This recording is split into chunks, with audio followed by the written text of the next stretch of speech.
तो आज के इस गहरी चर्चा में हम एक ऐसी टीम का विश्लेषण करने वाले हैं जिसने आते ही सबका ध्यान अपनी तरफ खींच लिया था। मेरा मतलब है हम इंडियन प्रीमियर लीग यानी आईपीएल की बेहद दिलचस्प टीम लखनऊ सुपर जॉयंट्स की बात कर रहे हैं, जिसे सब एलएसजी कहते हैं। एलएसजी का नाम आते ही लोगों को सिर्फ क्रिकेट याद आता है, लेकिन आज हमारे पास जो जानकारी है ना वो थोड़ी अलग है। बिल्कुल, और हमारे पास आज कई सोर्सेज हैं, जैसे स्पोर्ट्स न्यूज आर्टिकल्स हैं, टीम की ऑफिशियल प्रेस रिलीजेस हैं और सबसे अहम केयर रेटिंग्स की एक बेहद डिटेल्ड फाइनेंशियल रिपोर्ट भी है। सही कहा। और इस चर्चा का मकसद सिर्फ चौके छक्कों की बात करना नहीं है। आज हम ये गहरा विश्लेषण करेंगे कि कैसे एक हाई स्टेक स्पोर्ट्स फ्रेंचाइज मैदान और बोर्ड रूम दोनों जगह काम करती है।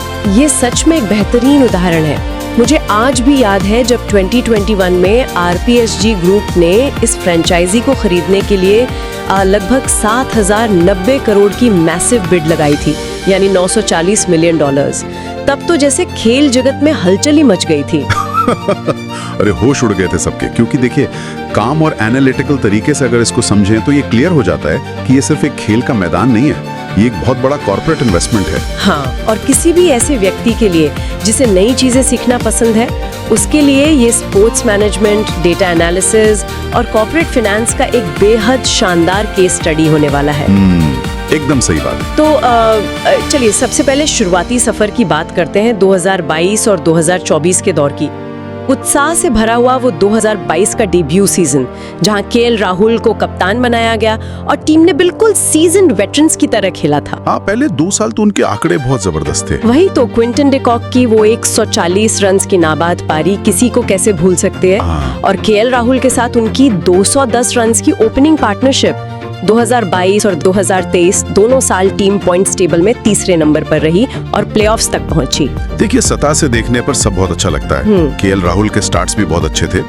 2022 में उन्होंने 616 रन बनाए। हाँ। फिर 2024 में भी 520 रन थे। पर यहाँ एक बड़ा ट्विस्ट है जिसे एनालिटिकल पॉइंट ऑफ व्यू से समझना पड़ेगा।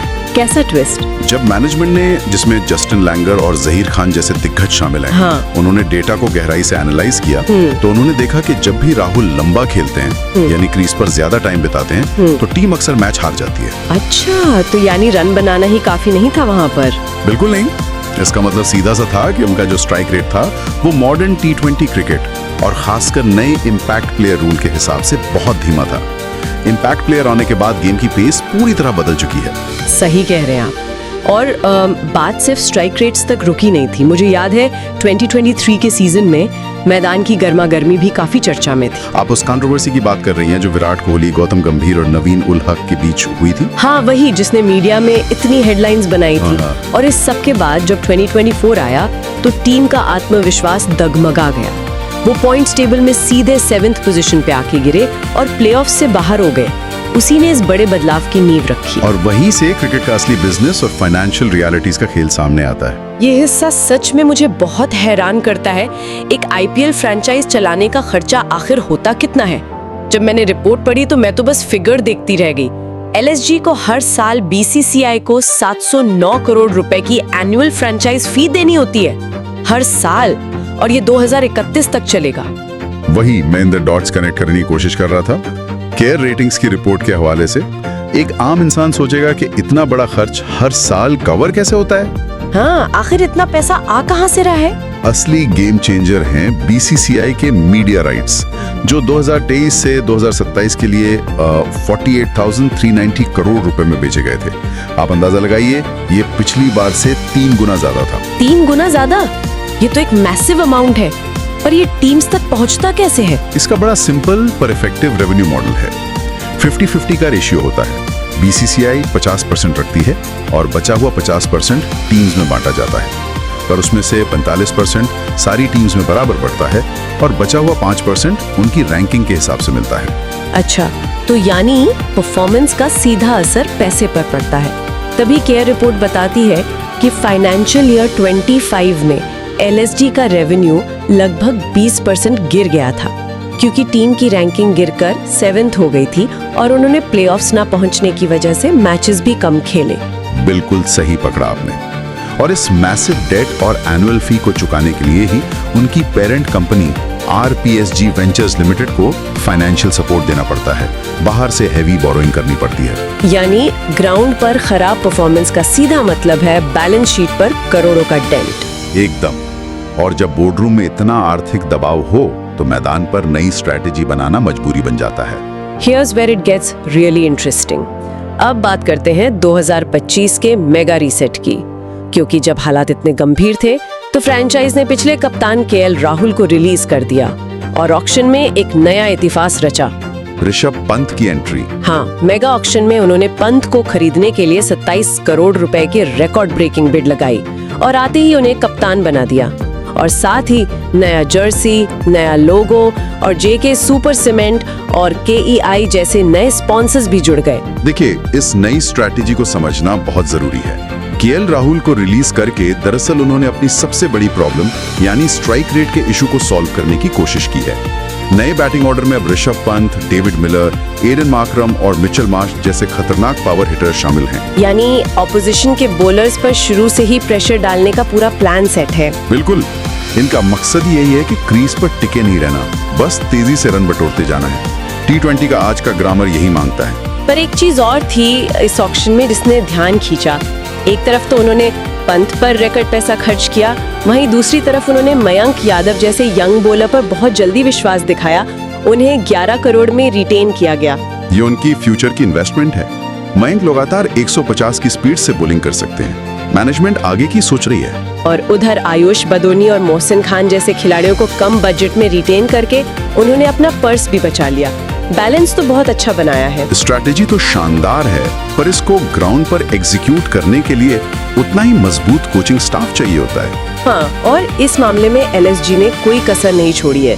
हेड कोच जस्टिन लैंगर तो है ही, पर नई मेंटोरिंग टीम बहुत ही सॉलिड लग रही है। Zaheer Khan as a mentor bowlers को गाइड कर रहे हैं और फील्डिंग के लिए जॉन्टी रोड्स हैं। उनसे बेहतर फील्डिंग कोच और कौन हो सकता है। इसके अलावा लैंस क्लोजिनर और प्रवीण तांबे भी सपोर्ट स्टाफ का हिस्सा हैं। एकदम वर्ल्ड क्लास सेटअप है। तो इन सब बदलावों और सोर्सेज के आधार पर अगर हम टीम का स्वॉट एनालिसिस करें तो क्या तस्वीर बनती है? इनकी सबसे बड़ी ताकत क्या है? अगर स्ट्रेंथ की बात करें तो उनकी बैटिंग लाइनअप डेफिनेटली बहुत मजबूत है और उसके साथ इनका स्पिन अटैक, रवि बिश्नोई और शाहबाज अहमद की जोड़ी ऐसी सबकॉन्टिनेंटल पिचेस के लिए जहां थोड़ा टर्न मिलता है वहां बहुत बैलेंस्ड और असरदार है। और वीकनेस या थ्रेट कहां इनको खतरा हो सकता है? इनकी सबसे बड़ी कमजोरी इनका पेस बॉलिंग अटैक है। सोर्सेस कहते हैं कि ये बहुत फ्रैजाइल है अभी। फ्रैजाइल क्यों? क्योंकि आप देखिए इनके में तेज गेंदबाज मोहम्मद शामी लंबी इंजरी से आ रहे हैं, आवेश खान, मोहसिन खान और यहाँ तक कि मयंक यादव, इन सब की फिटनेस पर सवाल रहे हैं या ये इंजरी से जूझते रहे हैं। एक लंबे टूर्नामेंट में ये बहुत बड़ा रिस्क है। हाँ, और एक और खतरा जहाँ तक मैं सोच पा रही हूँ वो मनोवैज्ञानिक हो सकता है। ऋषभ पंत पर दबाव, एक तो 27 करोड़ का रिकॉर्ड प्राइस टैग और ऊपर से नई टीम की कप्तानी, आसान तो नहीं होगा। बिल्कुल नहीं, प्रेशर बहुत इंटेंस होने वाला है। तो इस सारी चर्चा से हम क्या निष्कर्ष निकाल सकते हैं?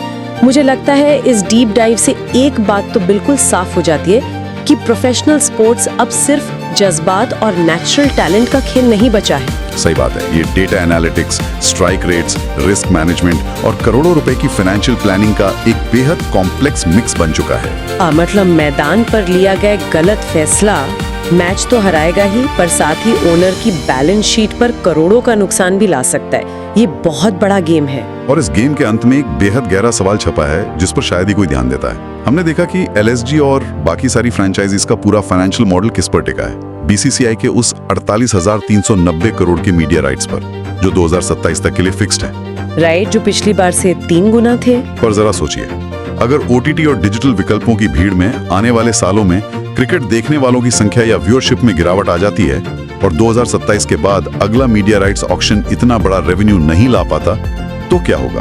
ओह, ये सच में डरा देने वाला थॉट है। अगर रेवेन्यू आधा रह गया तो हर साल 709 करोड़ की एनुअल फी चुकाने वाली इन फ्रेंचाइजेस की आर्थिक स्थिति का क्या होगा? वही तो, इन्होंने बैंकों से जो इतने मैसिव लोन्स लिए हैं वो डिफॉल्ट हो सकते हैं। तो क्या ये प्रोफेशनल स्पोर्ट्स का सबसे बड़ा आर्थिक बबल है जो किसी भी वक्त फूट सकता है? ये सच में एक ऐसा विचार है जिसके बारे में गौर किया जाना चाहिए। दर्शकों के लिए इस पर सोचना वाकई एक नया पर्सपेक्टिव देगा। बिल्कुल। चलिए इस डीप डाइव में आज इतना ही।